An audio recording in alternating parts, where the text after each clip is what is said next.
자식이 얼굴 예쁘고 키 크고 스펙을 갖추면 좋아하는 부모들이 있습니다. 이런 아이들은 부모만 좋아할까요? 아닙니다. 누구라도 이런 아이는 좋아합니다. 그런데 오늘날 많은 엄마들이 자식을 남보기에 좋은 물건처럼 취급합니다. 얼굴 예쁘고 신체 건강하고 공부 잘하고 말 잘 듣는 아이는 엄마가 아니라도 좋아합니다. 겉으로 보이는 조건을 갖춰주려고 애쓰는 대신 우리 아이에게 어떻게 마음의 안정을 줄까? 어떻게 사람답게 자라도록 도울까? 이런 것들에 신경을 쓸 때 진정한 부모라 할 수 있습니다. 중학생 아들이 게임에 빠져 공부도 안 하고 학교에도 안 가려 해서 걱정이에요.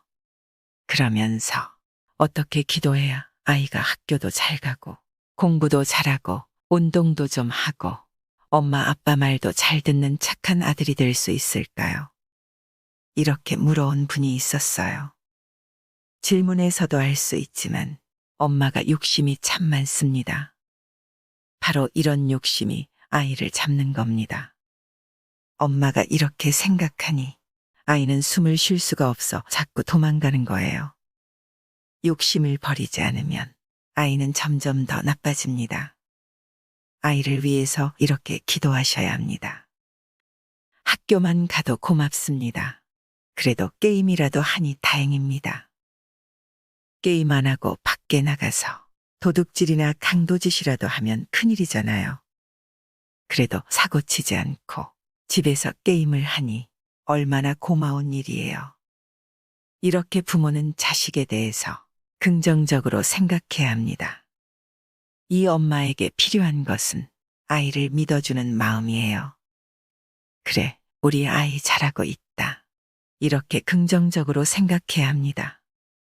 엄마가 내 아이가 이랬으면 좋겠다는 울타리를 쳐놓고 아이에게 그 안에서만 놀라고 요구하는데 그것은 불가능해요. 지금 아이가 사춘기잖아요.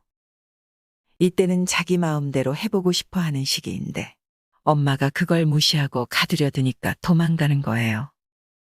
아이가 게임에 빠지는 것도 하나의 도망이고 저항이에요. 엄마에게 이런저런 말을 해봐야 안 먹히니까 게임에 빠져드는 겁니다.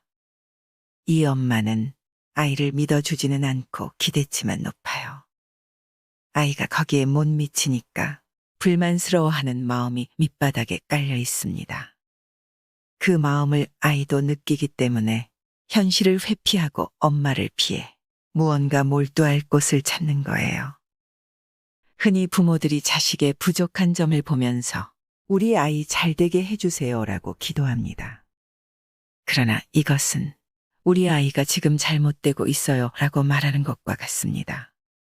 또 여기에는 우리 아이가 잘 안 될 거라는 전제도 깔려 있습니다. 엄마가 자식을 보고 안 될지도 모른다고 생각하는 것은 무의식의 불신이 깔려 있는 겁니다. 엄마가 자식을 못 믿는데 이 세상 어느 누가 그 아이를 믿어주겠어요. 이 기도는 화를 자초하는 것입니다. 그러면 어떻게 기도해야 할까요? 부처님, 우리 아이는 아무 문제가 없습니다.